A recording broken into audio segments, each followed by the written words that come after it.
we'll do the 4 thoughts, and if you just in between, we have a little pause in between each thought to reflect. Now I have this unique opportunity, a free and well-favoured human form, so difficult to find.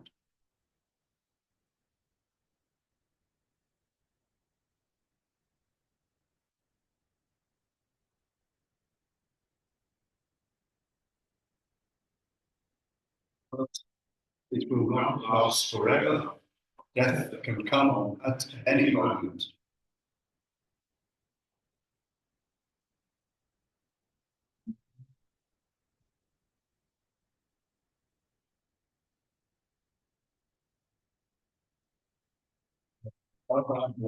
In samsara, there will be suffering.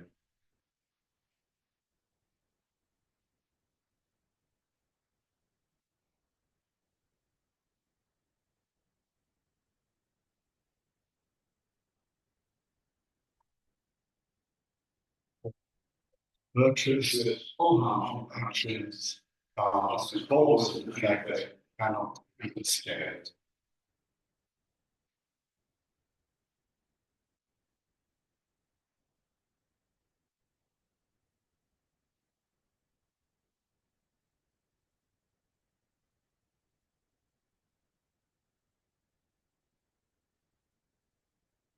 While hold us with your compassion so that we may find the path to liberation. The action prayer twice in Tibetan using phonetics. Third time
in the Buddha, the Dharma, and of the Sangha, I take refuge until enlightenment is reached.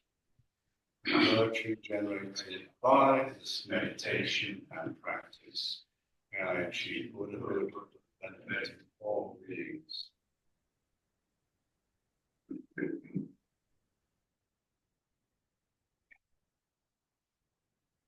So first of all, just to say thanks very much again for the invitation to come and speak with you. Also, just to wish everybody happy Wesak as well, because today is indeed Wesak, which is the commemoration, it's the full moon in May, and it's the commemoration of the birth, the enlightenment and the death, the parinirvana of the Buddha in the Southern Buddhist tradition. So happy Wesak. To begin with, I think we'll just follow the format that we normally do. So we'll have about 10 minutes of meditation now, and then we'll go into the talk, have a bit more meditation at the end, and then there'll be a chance for a Q&A afterwards. Okay. I have to say, actually, it's quite funny. When I had my hands in Gasho, it keeps thinking I'm putting my hand up. Oh, I see. There you go. All the technology. Right. Okay. So yeah. So we'll start with 10 minutes of sitting.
So, tonight's talk is entitled The Treasures of the House Do Not Come In Through the Front Gate. And this is a saying that is attributed to Zen master Mumon, who was a Chinese Zen master. His dates, 1183 to 1260. He was in the line of Lin Chi, or Master Rinzai, as he's known in Japan, which is the same lineage that I've trained in as well, although he's not directly in my line. He was in an adjacent one. But Master Mumon, for those who know something about Zen literature, his most famous contribution was a book called the Mumon Can, which translates as the Gateless Gate, which is his collection of 48 koan cases. Those of you who, again, know something about Zen will have heard this term koan. These are devices that are used to generate insight for Zen practitioners. It's a device that's used between a master and a student. And he himself actually came to his own awakening, his own insight, through the use of an earlier Zen master who called Joshu. He had a koan, again, quite a famous one, called Joshu's Mu, which a student asked Master Joshu, does a dog have Buddha nature? Master Joshu replied, Mu, meaning no. Don't worry about the details of it. Suffice to say that this is something that flies very much against the grain in Mahayana Buddhism, where all beings, all sentient beings, dogs included, indeed have what's called the Buddha nature. And we'll come on to what the Buddha nature is and talk a little bit about that as well, because it's relevant to what Master Mumon himself is talking about. Just to also say a little bit that this coming to awakening, and this is why Master Mumon used this or compiled this Mumon Can, this Gateless Gate of 48 koans. In Zen, there's a strong emphasis on personal insight, personal awakening. And this is because historically, in Chinese Buddhism, there had been quite a strong emphasis on philosophy and metaphysics, Buddhist metaphysics. And this really had to do with the history of how sort of Buddhism came through to China, which began round about the beginning of the Common Era, around about the 1st century AD, the Common Era. But it took about 400 years, really, for Buddhism to come through from India into China and for them to get it right. Because like a lot of things, when Buddhism moves from one place to another, and after all, you have to remember it's to the Chinese, it was as foreign a religion as it would be to us here in the West. They got it wrong. They conflated it with a lot of their own native religion, particularly Confucianism and also Taoism as well, both of which, in fact, in the end, did have a strong influence on what developed as Chinese Buddhism. But there had been this feeling that somehow there had become a sort of over-dependence on sort of philosophy. And sort of one story, the great master Tokusan, he was very learned in an Indian Mahayana a sutra called the Diamond Sutra. And he had written a very extensive commentary on it as well. And he was on pilgrimage, and he came to a certain place where there was a holy mountain and a shrine. And by a lot of these shrines, you have these sort of inns and tea shops and things. Anyway, he went into a tea shop, which was run by a little old lady, and asked for tea and snack. And she said to him, because he had this large bundle that he'd put down by his side. And she said, "Oh, what have you got in there?" And he said, "I have got the Diamond Sutra, and commentary that I have written on the Diamond Sutra." And she said, "Oh, what's it about then?" And he sort of looked down at her rather sort of condescendingly and saying, "My dear, you wouldn't understand if I told you." And she sort of didn't quite unaffected by this. She just nodded and she said, I understand, she said, that somewhere in there it says that the heart of the past has gone, the heart of the future is not yet here, and the heart of the present is an illusion. In that case, Venerable Sir, with which heart will you drink your tea and eat your snack? He realized, because this is indeed a direct quote from the Diamond Sutra. Obviously, this old lady was something of an appearance, that she knew a thing or two, and that perhaps there was she was indeed under another very famous Zen master, Tokusan. In fact, also settled underneath this master and came to his own awakening as well. And this is very typical for the Zen school. Say they've had this real emphasis on this, and Mumon was no different either. And in fact, Mumon used really the method which is very typical of the Zen school, but had been developed by the great second century Indian sage Nagarjuna, who, again, those who know their Buddhist history, he formulated or founded, the Madhyamaka school, the middle way school, particularly the teaching of emptiness or shunyata. Although, to be honest, shunyata does predate him. But anyway, suffice to say that shunyata was also a method as well, that anybody who came and asserted something, particularly philosophically or whatever, Nagarjuna would snatch it away. And the idea was to take every single thought, every single notion, every single concept away, take it all away. And then what was left was shunyata. And out of the shunyata, the insight could function. And in Zen, it is said that there are three great requirements, and in fact I've spoken on this at previous talk. For the practice of Zen, one is called the great root of faith, which is the faith in the Buddha nature, that all beings have the Buddha nature, as the Buddha himself declared in the Vana Sutra. Secondly, what was called the great ball of doubt. And the great ball of doubt is the spur. It's the motivation. But this isn't this is not a philosophical motivation. This is a gut level motivation where something is so hot and something is so nagging that we cannot let it go. Master Hakuin, much later, 18th century Japanese Zen master, said, "It is as if someone has taken your head and pushed it underwater, and you're trying to escape so that you can breathe." He said, that is the determination that is generated by that great ball of doubt.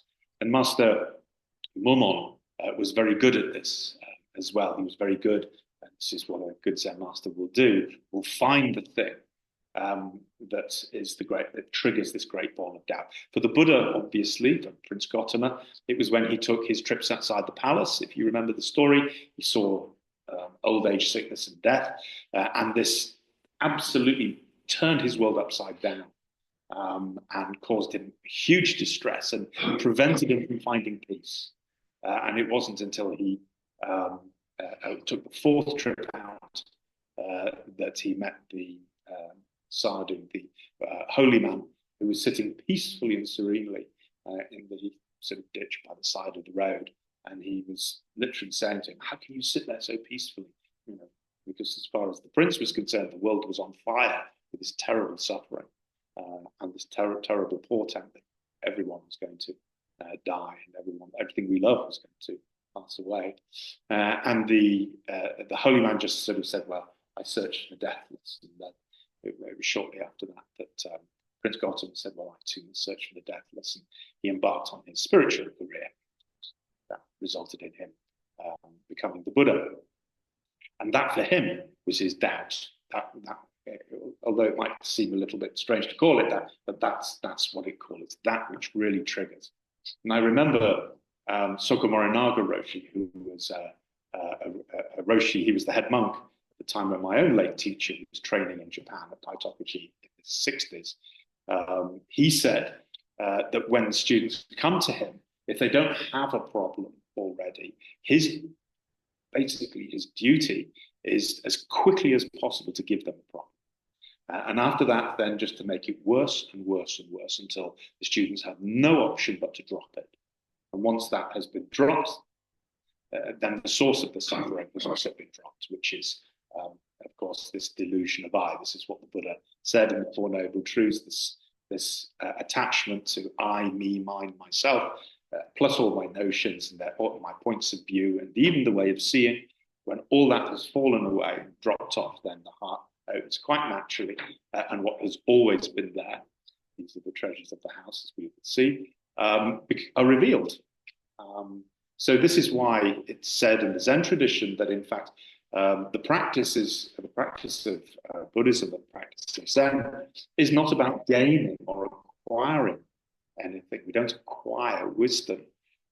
We actually remove the obstacles to the free functioning of what is already present. This is what it means when the Buddha talks about the Buddha nature being inherent in all things.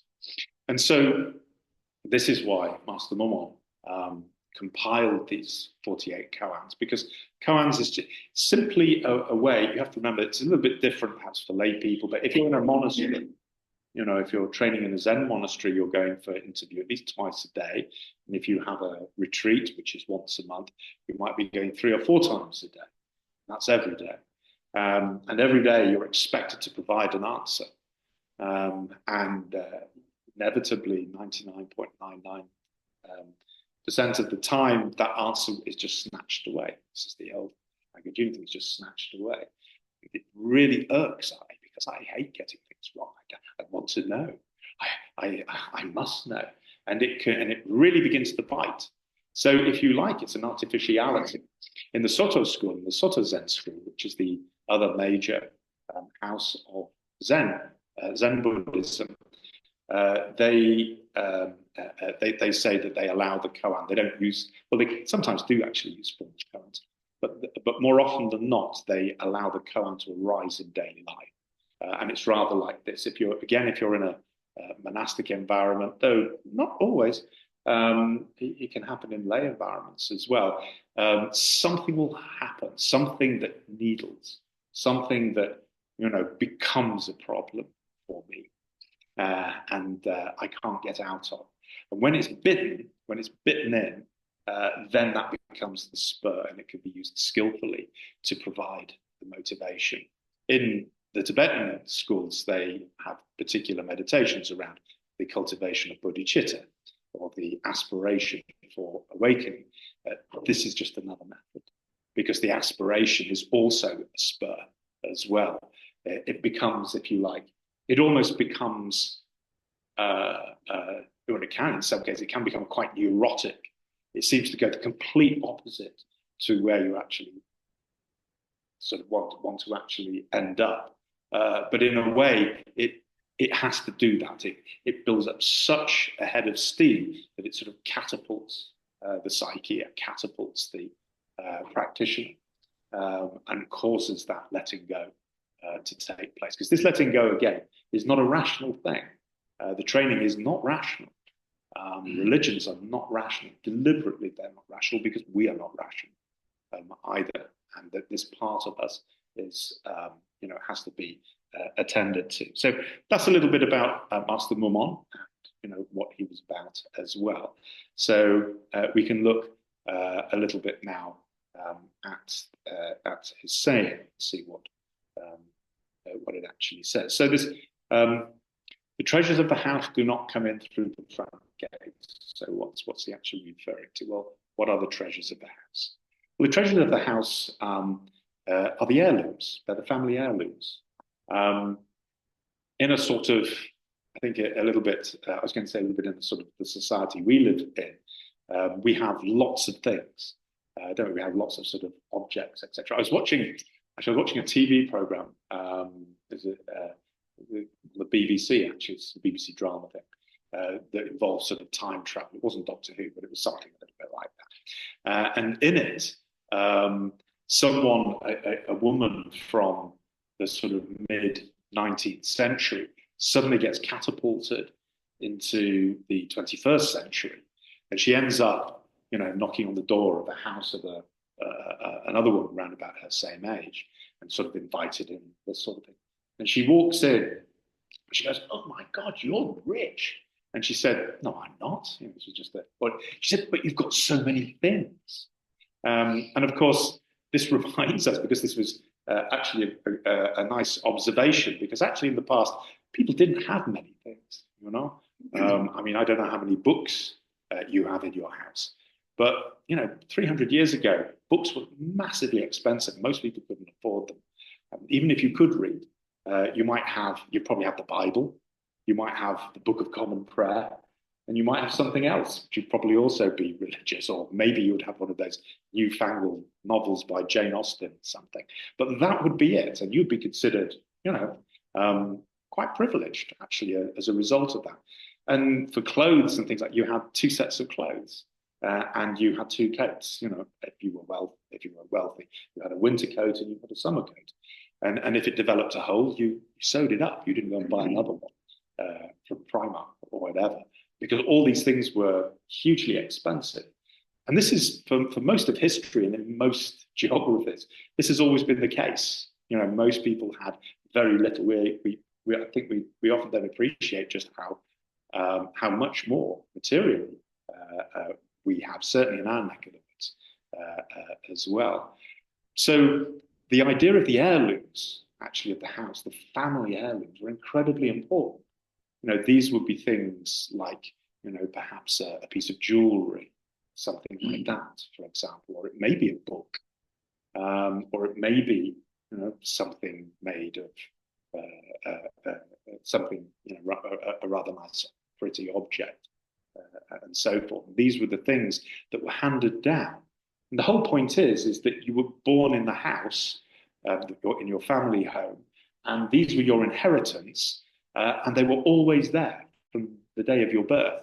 And when you died, they would still be there. They would be passed on, sort of down the lineage. So these were the treasures of the house, and again, they were incredibly valuable. There's a nice story, a moving story, really, from the time of the Buddha, of a young girl who, this is towards the end of the Buddha's life, when obviously he was attracting huge crowds to come for his sermons. And the parents of this little girl were Buddhists as well. They were devout, and the Buddha happened to visit close by, so they obviously went to visit him. And she was initially delighted, because it meant she could put on her finest clothes. And so she was all decked out in the equivalent of the Sunday best, and as they all were. And she was even allowed to wear this little hair comb, which was part of the sort of the family heirlooms.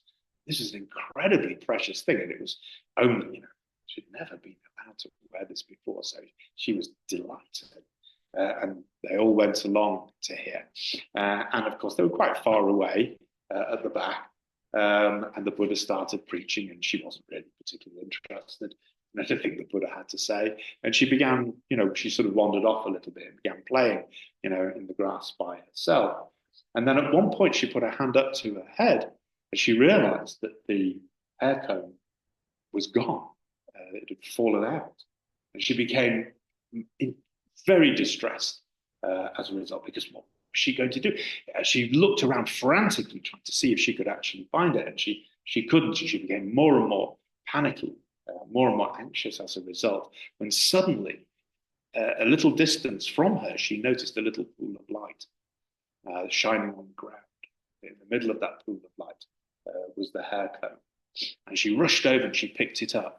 But when she looked at that pool of light, she saw that it was actually a ray of light, and she followed it back, and she saw it came from the Buddha himself, from his brow, and that deeply moved her, because she realized that this Buddha, who everyone, all these thousands of people had come to listen to, had seen her plight and had been moved by it, and out of his great compassion, he helped her out of the problem. And as a result of that, she later on joined Sangha and became a very great teacher in her own right.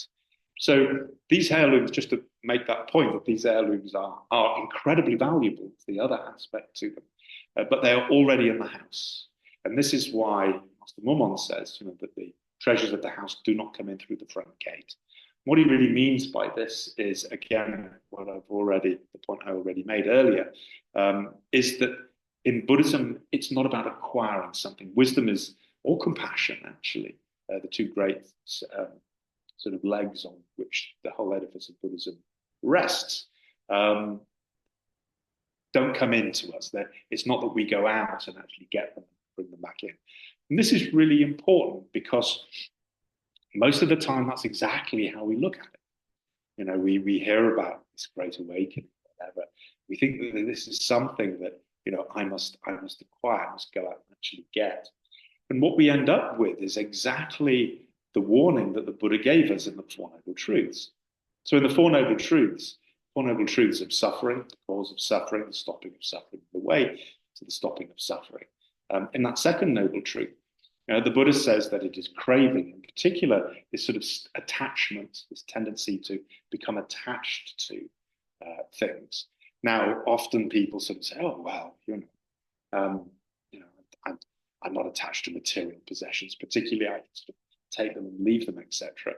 But what can happen is that we then turn spiritual concepts or spiritual ideas into objects, mental objects, to which I then also become attached. And I think a good example of that actually happened in the Buddha's own life. So if you remember the point in his story, it's quite nice that Wesak to be talking about the Buddha's life story. In that point of the story, after he became a great ascetic, and he went into the forest, and there he sort of underwent the very deep privations, eating a single a grain of rice a day, going around naked, not washing, all that sort of very typical ascetic behavior. And if you remember, there were 5 other ascetics who were so impressed by his ardor and zeal that they looked up to him, as they basically took him as their guru. And and you can see, actually, even now there are statues. You can go look them up on Google.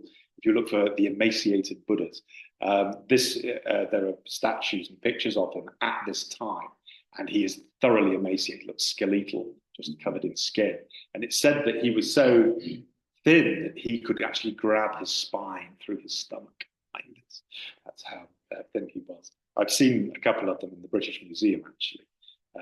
Anyway, he realized that whilst he was fully prepared to die,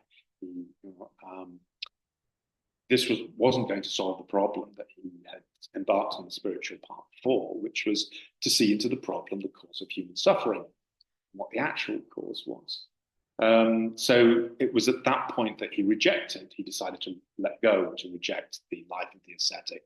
And he accepted a bowl of rice gruel from a passing devotee and took a wash in the river. 2 things you absolutely do not do if you're an ascetic. And the other 5 saw him and said, look, the ascetic got him. He's taken to a life of luxury, and then turned their back on him and walked away. But he had then, and that's when he sort of settled down under the Bodhi tree, under the tree of enlightenment, the final attempt where he was successful and became the Buddha. But it's an interesting story because if they had turned around to him and said, "But Master or Lord, why have you broken the rules?" then that would be perfectly reasonable. But they really lost it. Actually, they looked down on him. They made up their mind they were not going to talk to this wretch, this traitor again. And in fact, after he had awoken, his first sermon he actually gave to those 5 ascetics.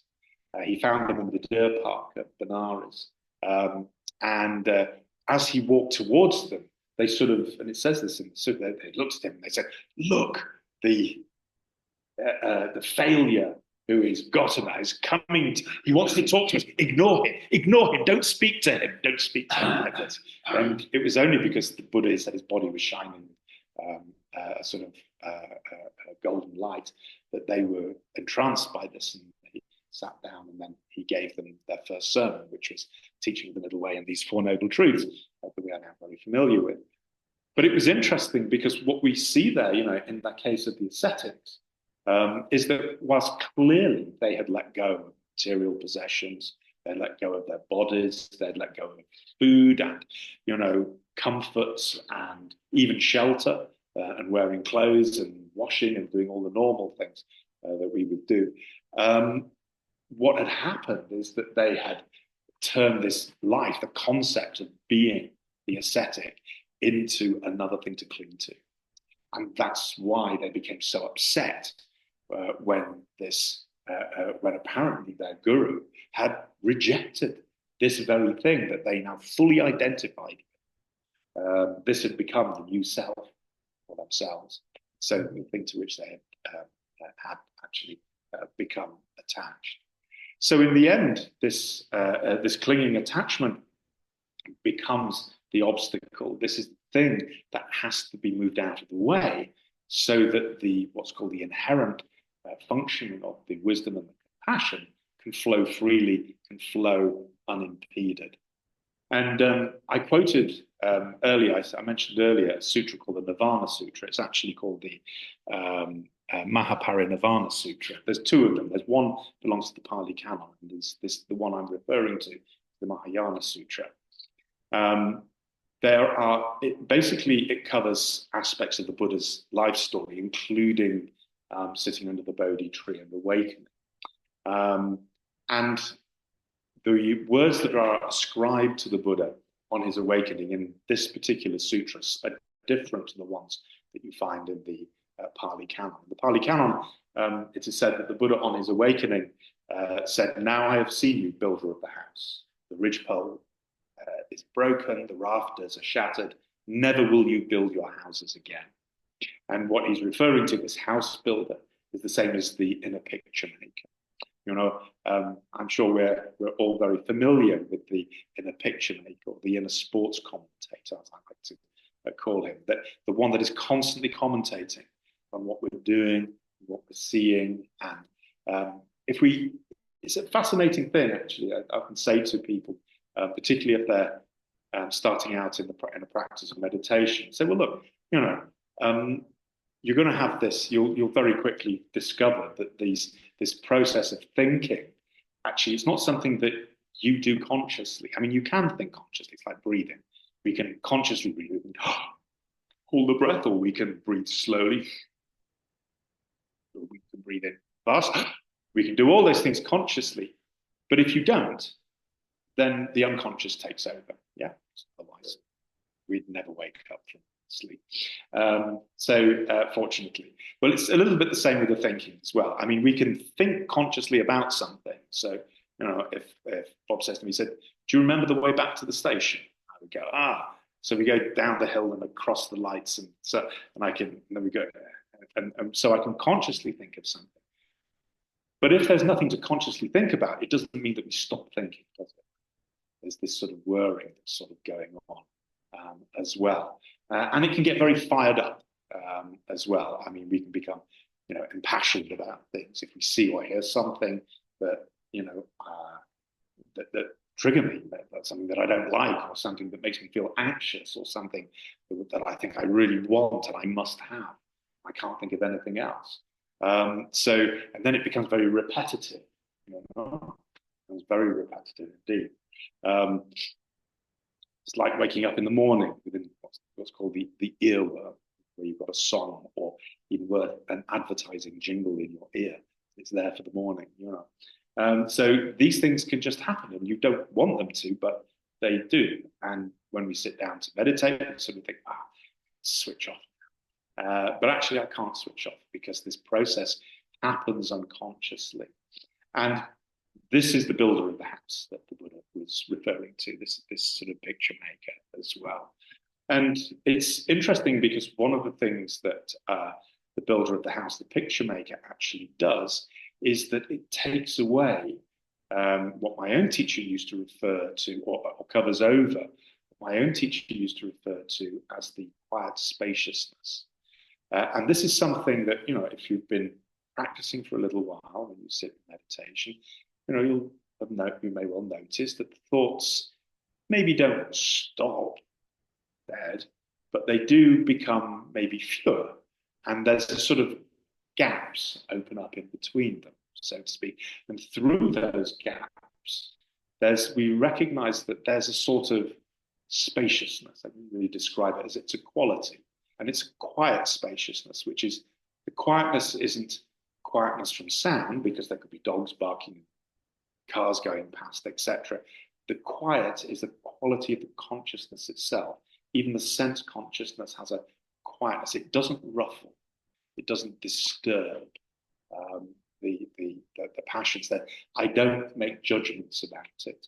You might have seen, for example, in nowadays, what with this sort of whole secular mindfulness movement, there's been a lot of work done on trying to define exactly what meditation is, define what a mindful state is, etc. And they use various sort of adjectives for it. But one of them is often, non-judgmental as well. You often see that sort of mindfulness as non-judgmental, which is true. Because judgment is me. That's what I do. I judge things. How close or far away do I want to stand from you? How does what you say affect me? What do I think of it? All this sort of stuff. Do I like it? Do I not like it? There's a real sort of hierarchy of things that sort of comes with I, because there's a lot of anxiety around I as well, particularly to do with status. Because once we have identity, we have status as well. That's why emptiness is sometimes also known as no thing. And it's allowing that to actually arise, the primal state, if you like. So that builder of the house is is all these things that we've been talking about. It's basically what we refer to as I, my thoughts. And that's something else, because at the end of the day, the Buddha said that this I is a delusion. So what does he mean by that? So if this I is a delusion, then what are we talking about? We talk about I, really. Well, actually, when it comes to it, I is the thought of I. And there's nothing outside of that. The Buddha was basically saying that there is no actual entity that we can call I, that's either truly separate or permanent, even though it feels like it.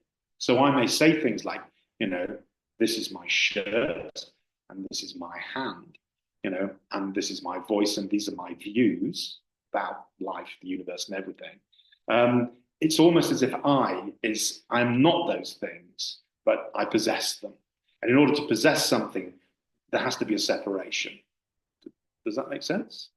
So there has to be an I that can then have these things or let go of these things. So I either acquire them or I can get rid of them. And this is why, if you look at the three fires, what's called the three fires at the center of the wheel of life, this is how Buddhism pictures the passions, what's known as the fires or the emotional states. You have desire, you have what's sometimes called anger or hatred, but it's actually a better translation is aversion, the opposite of wanting to acquire. So if desire wants me to acquire this, if I want to acquire this, then aversion wants me to get rid of it. So in fact, wanting and aversion are really just two forms of wanting. It's wanting and not wanting, basically.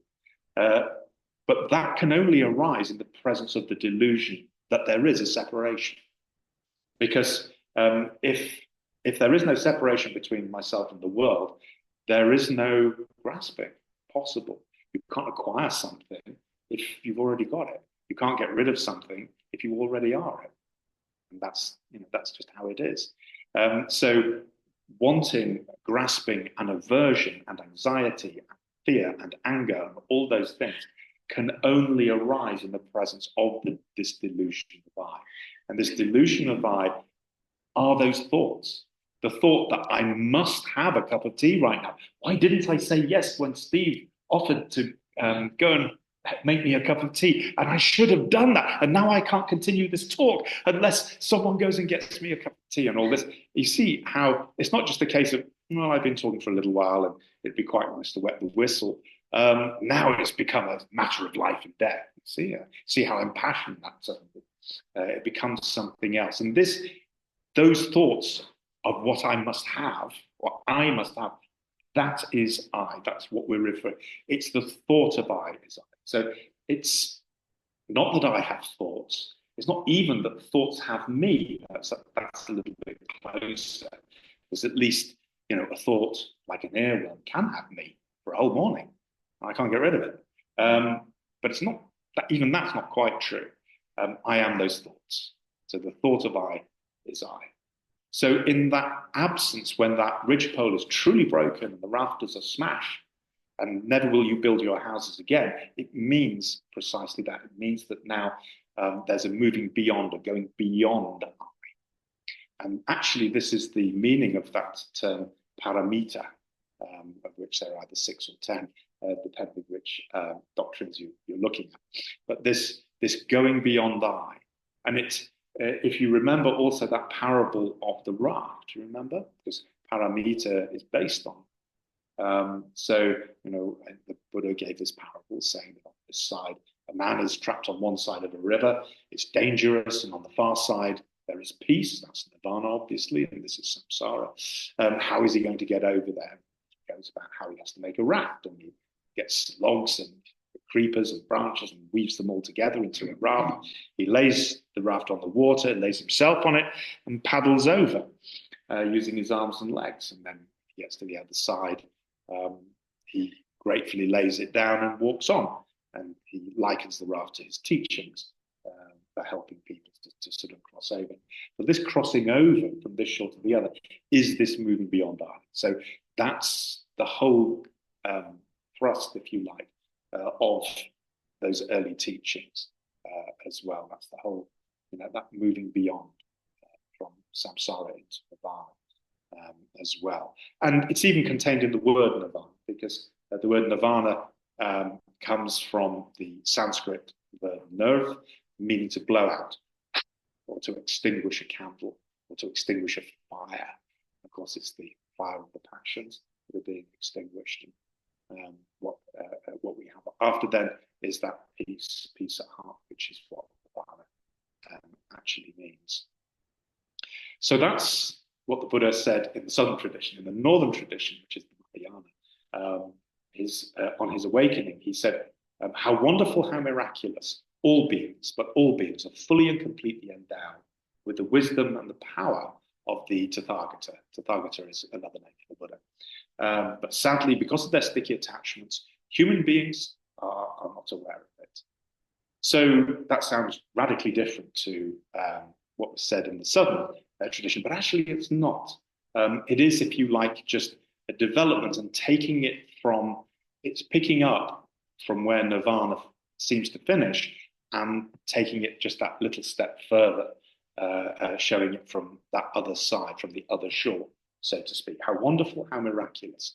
He said, all beings, but all beings are fully and completely endowed with the wisdom and power of the Tathagata, or of the Buddha, or more precisely, of what's called the Buddha nature.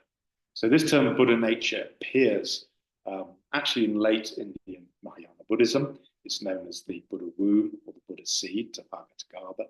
But when it crossed through into China, they actually developed this concept called the Buddha nature.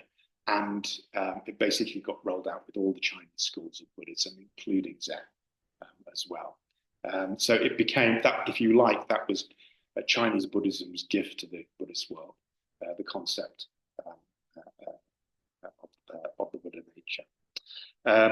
And so that saying of the Buddha, how wonderful and miraculous all beings, what does it really mean? What is this Buddha nature? Well, as I said earlier, when Buddhism moved through to China, there was a sort of commingling between Taoism and also Confucianism as well. And it sort of led early Chinese Buddhism astray. And they had to sort of start again, which they did, and then they got it right. But they still had that sort of influence, and particularly if anybody's sort of familiar with Taoism as well, there is this concept, it's called the Tao, which simply means the way. And that was pretty much taken into Buddhism and it's not hard to see why, because the Buddha also talked about the way. He talked about the Buddha's way. There's the Arhat way, the path from samsara to nirvana, and later there was the bodhisattva way, which was the path to Buddhahood. So ways, journeys, roads, all that sort of thing was very much in Buddhism already. And the Tao was also a way, but it has a slight twist to it. In that this way, it was almost like a metaphysical concept. It was a metaphysical concept. But it also, as it were, referred to the journey of life, or the journey that individuals and collectively, all of us, experience. And what's more, this Tao is informative. In other words, they looked at things like a tree, like a cherry tree, for example. Like in China and in Japan, they have those right here, the beautiful cherry trees that in the spring, those flowers come. So the question was, well, how does the cherry tree know? First of all, how to flower, and secondly, when to flower. How does it know when to fruit? Because it seems to do it at the same time each year. How do hares in March go bonkers and go on their mating rituals? Who teaches them? Who teaches those birds of paradise all those complex choreographies? They don't seem to learn from it. Why is it that day-old chicks, hen chicks, if a hawk flies over the coop, they'll all run? How do they know?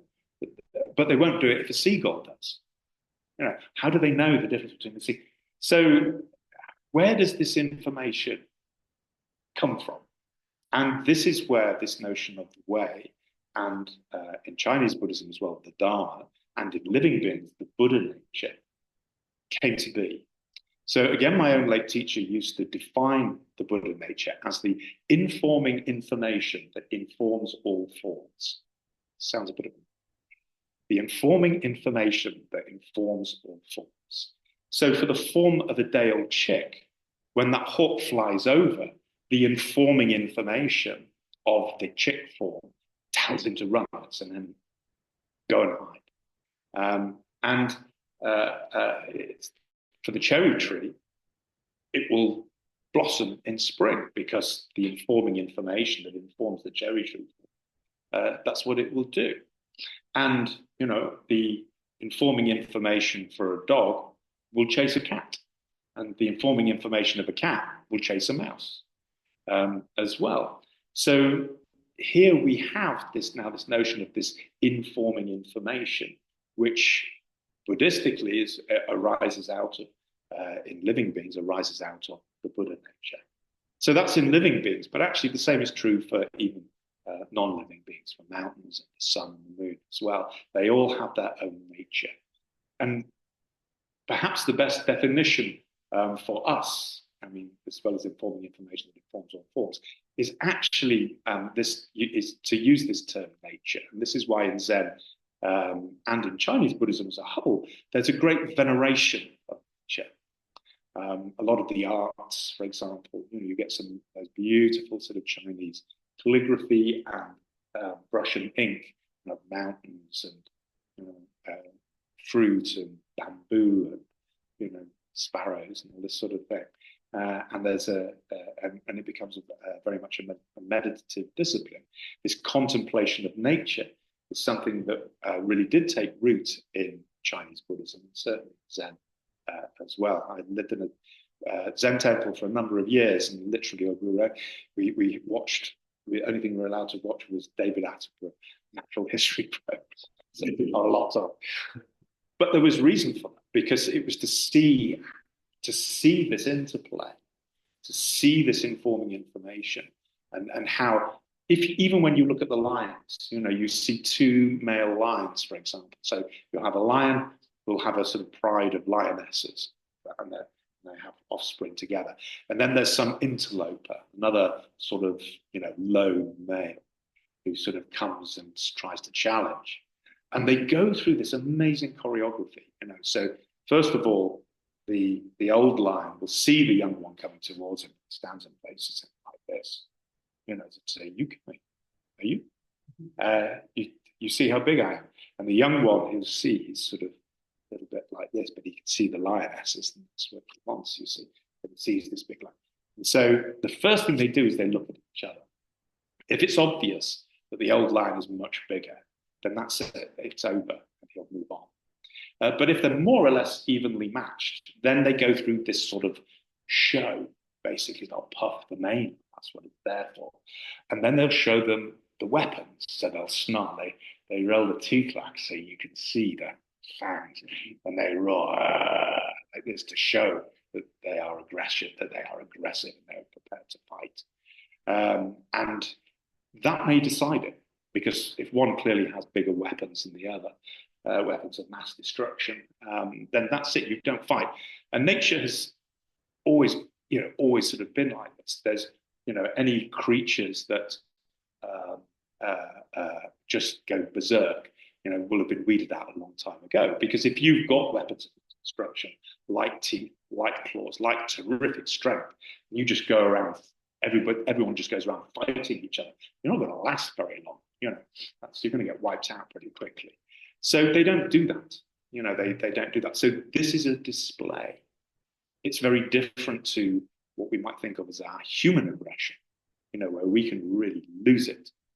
Which is not to say that animals don't, or they can in certain stress circumstances. But generally, as part of these displays, it's choreographed.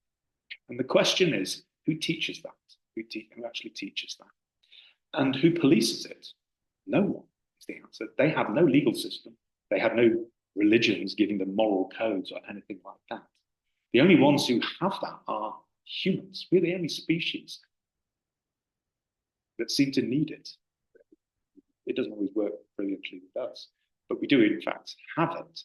But for us, it seems to be that we have to have these things imposed from the outside, onto. So we have a 10 commandments or 5 precepts, or we have a legal system, and we have, police and law courts to make sure all of this is enforced, and we all agree that, we do need something. But animals don't. They seem to get it from the inside. So going back to what the Buddha said in the in the northern tradition, how wonderful, how miraculous. All beings, but all beings are fully endowed with wisdom, so that's the informing information, and the warmth of heart, compassion of the Buddha nature. And that warmth of heart can also refer to those 2 lions walking away as well. They can fight, and sometimes they do, but the fight doesn't last very long. And there might be a bit of bloodshed, but they don't fight to the death. It's very rare that actually that will happen. That's compassion too. You only go as far as is necessary to do what the informing information requires of you, and then you pull back. So there is this what's known as instinct crossing. It's rather like when they eat as well. They eat until the instinct is crossed, and then the hunger disappears, and then they stop. And so these things seem to be quite naturally regulated. But in human beings, if you remember, said only from the but sadly, human beings are not aware of it. What are they not? What is the it they're not aware of? They're not aware of this informing information. That's what's been shut out.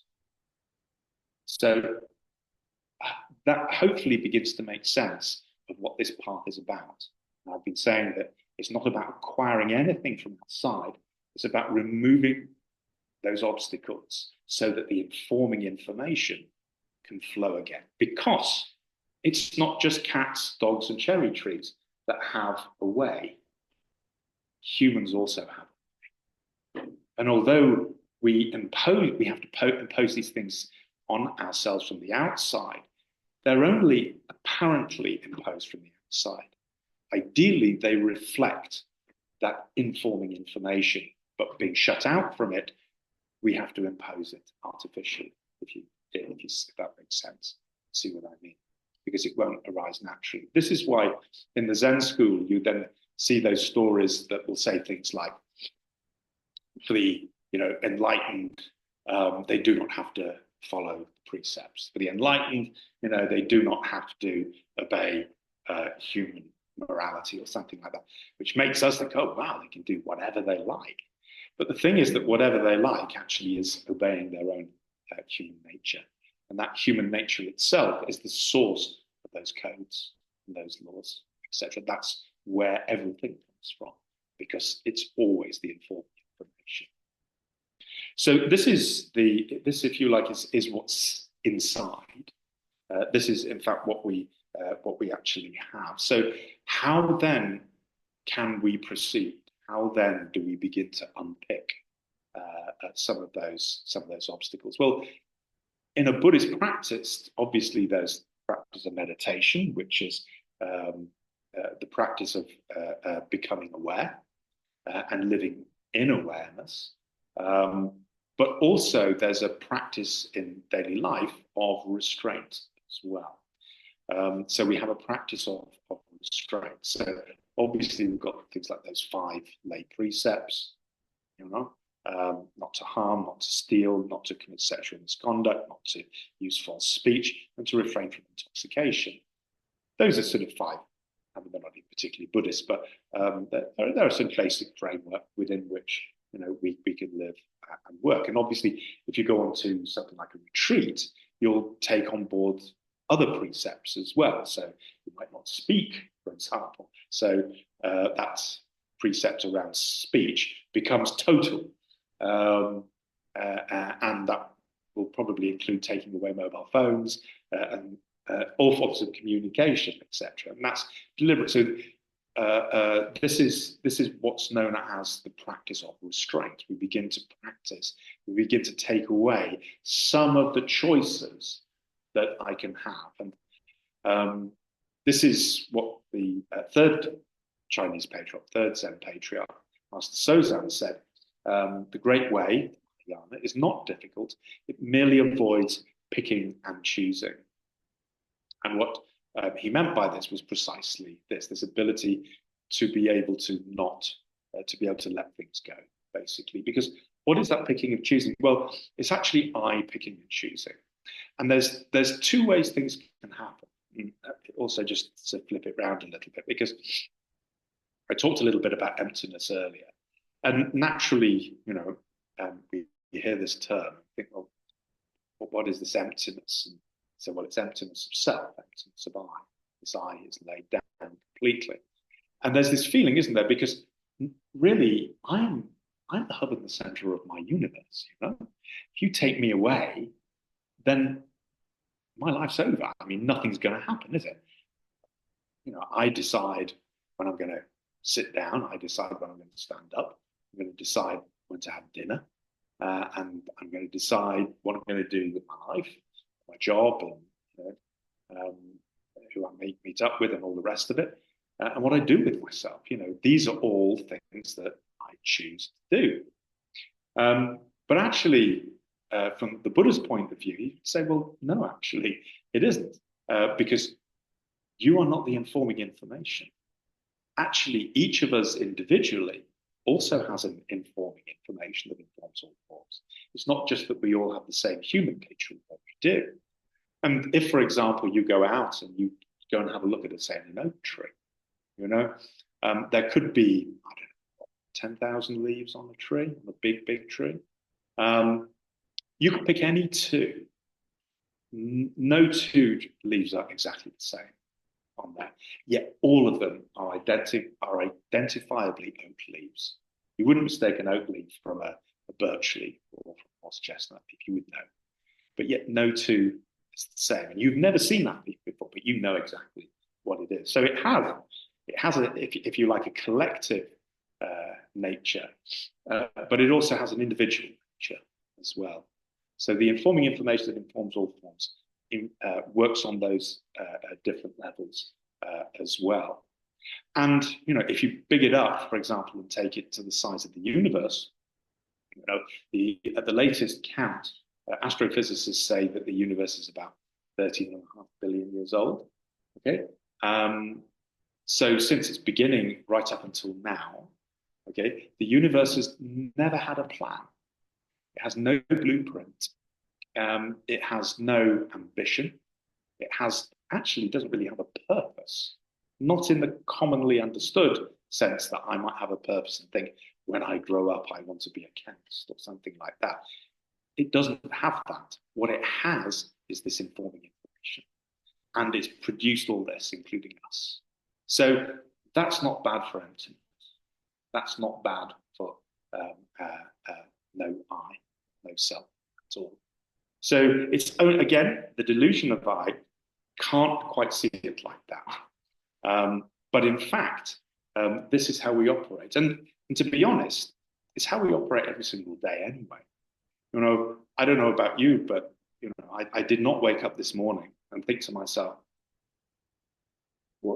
shall I get out of bed today? What if I don't get out of bed? But if I don't get out of bed and I don't go to work, you know, they'll probably call me and say, why aren't you at work? And if I say, well, you know, I just don't want to go to work anymore, then they'll probably say, well, bye-bye. And then I won't have a salary, and then I won't be able to pay my bills. And I'll probably be made homeless and starve to death. And I don't want that to happen, so therefore I'll get out of bed. I don't know about you, but I don't have that conversation. And I'm sure most of it's just the alarm goes off, this, and then I get up. Yeah. So most of the time we do things, I mean, for very good reasons, but we don't go through a sort of, you know, a checklist of things to consciously do that. A lot of the things we do, we just do it because they're part of the form of our life. This is something that has sort of just developed, really. And all living beings do this. We live out of our habits, out of our habitual forms. This form is behavior as well. It's how we live, which is why those forms differ for different people. Some forms are more helpful. Some forms are less helpful as well. But what the Buddha said, and this is what Master Sozan was pointing at with great way is not difficult, it merely avoids picking and choosing, is that this picking and choosing often goes against the wholeness of a situation. And what I mean by that is that we are always in a situation. You know, I can refer to myself as an individual Martin, but in one sense, I'm never actually an individual because I'm always an individual being somewhere. In other words, right now, I'm here giving a talk. Right now, you're here listening to a talk. So if I just sort of stopped speaking now, took out my phone, went onto YouTube, began watching, you know, cat videos and things like that, whilst you're all sitting here, you know, come expecting a talk, it would really jar. It would create a disharmony in this situation. So I spoke earlier about this term, the way, that there's a way of things. And in the same way, each of us are part of the way of this room right now. Whilst we are here, whilst we are together, there is a way within this room, you know, that involves behaving in a sort of polite and adult manner. And we bow to the Buddha and, you know, we do the chanting and we do some meditation and all this sort of thing as well at the appropriate time. And then when it's over, we get up and we go home.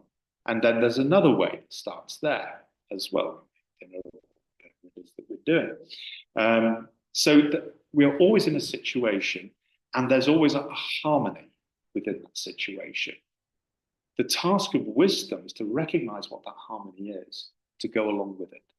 And this is what the Buddha also referred to when he talked about the middle way. Because the middle way is, as I'm sure you know, the way between the extremes. But what extremes is he talking about? Well, actually, what he's talking about, the extremes appear when clinging attachment appear. Clinging attachment to what I want and what I don't want, i.e., oh, I think I'm just going to watch YouTube now, make myself a cup of coffee and put my feet up on the table, and to hell with everything else. That would be seen as selfish, wouldn't it? And when we say that something is selfish, it means that instead of the needs of the situation, I'm putting my own needs before everything else. That's what we mean when we talk about selfishness. It's fairly straightforward. This is the picking and choosing that Master Sozan talks about.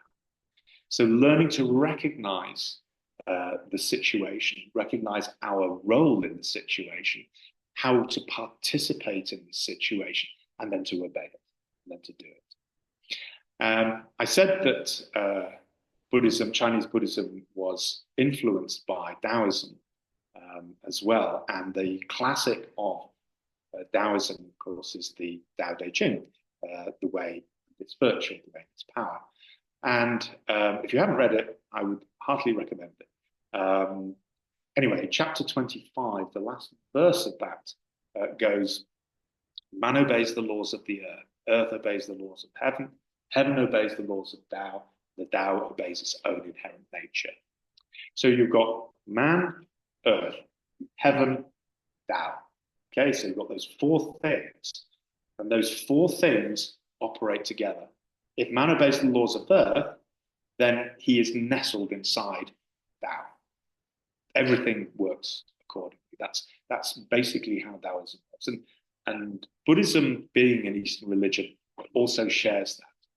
So again, going back to how wonderful, how miraculous, all beings but all beings are fully and completely endowed with wisdom, power, Buddha nature, but sadly, because of their sticky attachments, human beings are not aware of it. The notion here, what this introduces to us, is that the whole role of a religion, spiritual practice, is to recognize that we are out of harmony and to enable ourselves to go back into harmony. That's it. That's all that needs to be done. And what puts us out of harmony is this aberrant attachment to the delusion of I. In sum, that's the whole of Buddhism for you. But of course, easy said, but not so easy to actually bring the whole thing off. That's where a lifetime of practice really comes in. But it is through the practice of restraint that we begin to see where those attachments actually are. The thing is that if I am able to pick and choose to my heart's content, then we never even feel desire very much, because we can satisfy it immediately. It's only when something comes along, a situation comes along and says no. So, for example, just to take a little, well, actually, no, I'll give you an example from my own experience. Which I know, again, none of my stories are anecdotes are new, but hopefully they are relevant.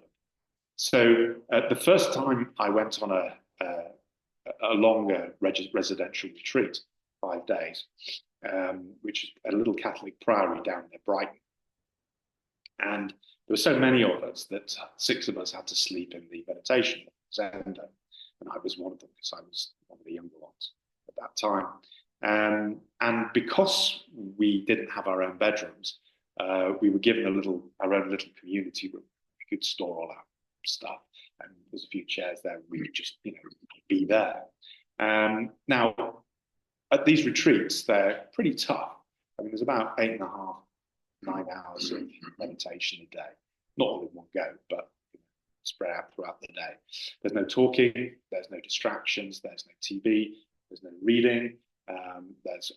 We didn't have mobile phones then, but the public phone was off limits. We couldn't leave the premises either. And, you had to be exactly where you were supposed to be at the right time. So if it was time for meditation, you had to meditate. You didn't have a choice about whether you were going to opt out of this particular meditation session because your knees hurt a bit. You had to go to everything. There's no choice. So all that picking and choosing on the retreat is taken away. That's the whole point. That's the restraint. And it's hard. It's really hard, not only physically, but psychologically. It's hard. It's, again, the purpose of it.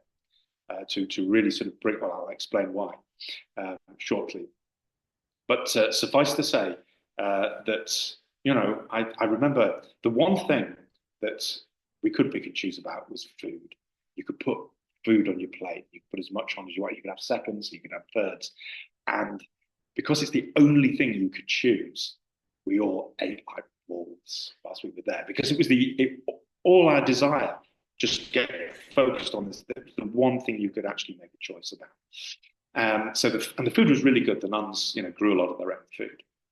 And so that's what they cooked, and there was plenty of it. It was good. And I remember, and that's important because we weren't hungry, is the point. So after one lunchtime, I walked into this little community room. There was a chap sitting in the corner. And as I walked in, I saw that he hid something. So I immediately see. what it was that he was actually hiding. And it was a Cadbury's chocolate whisper bar.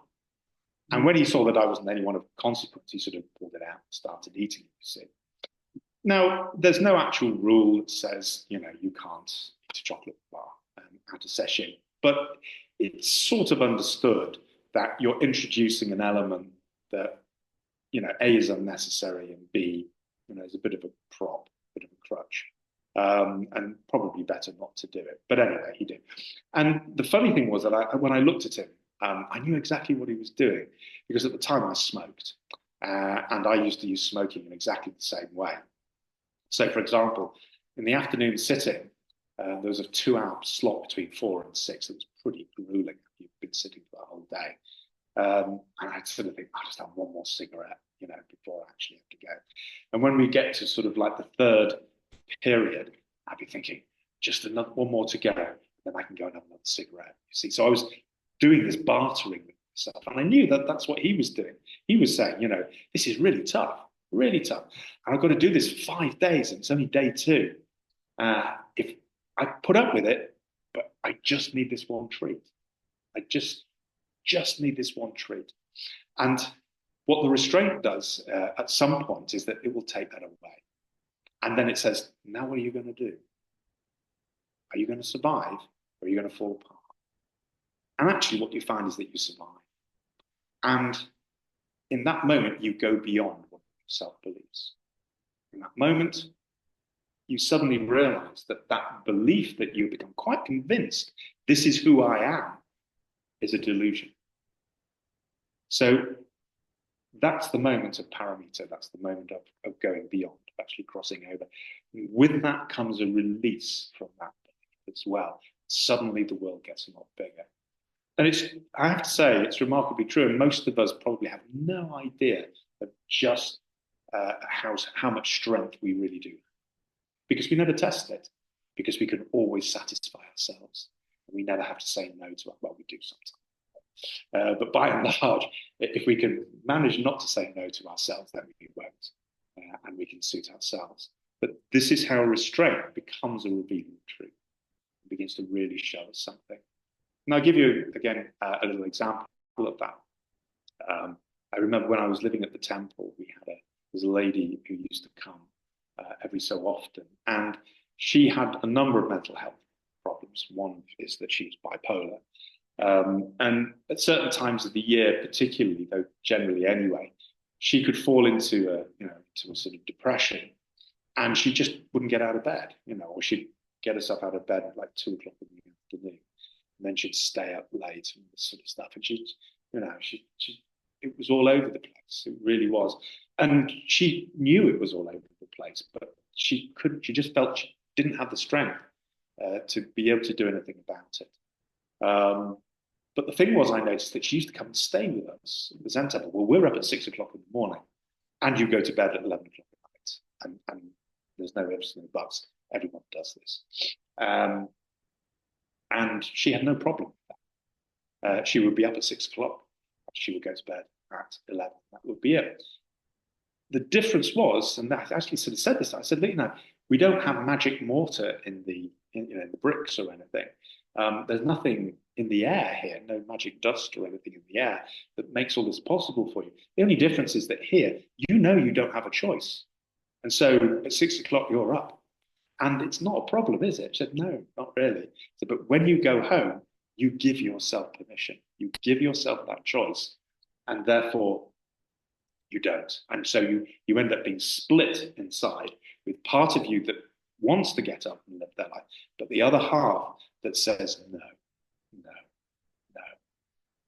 And this is what puts you under constraint. This is what oppresses you. But actually, when it comes to it, you can actually do it. So I made an agreement with him. I said, look, the problem is what you do at home. So I said, call me at 9 o'clock each morning so that I know that you're up to bed.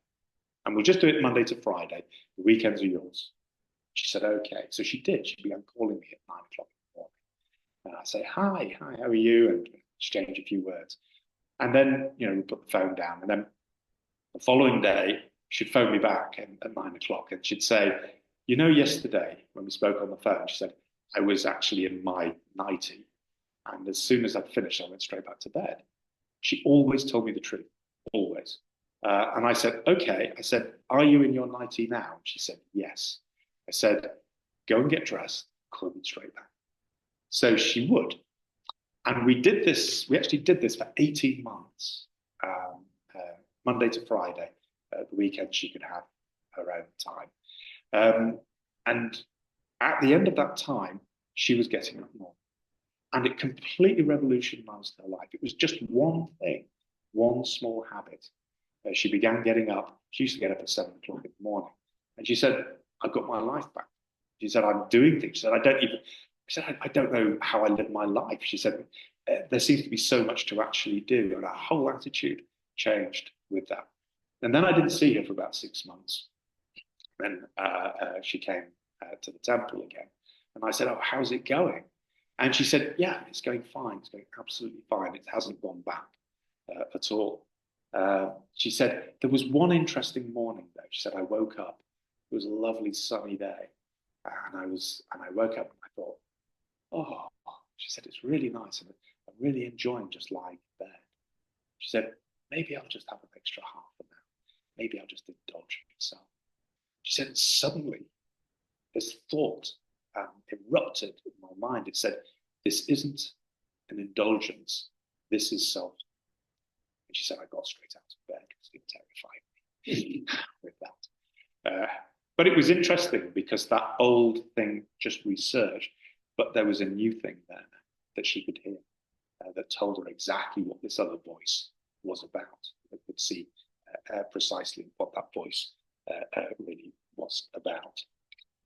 I'm thinking now I've probably spoken for about an hour, so I think that's probably enough for now. So I'll draw it to a close. We'll have another short meditation. Then if anyone has any questions, we'll take those.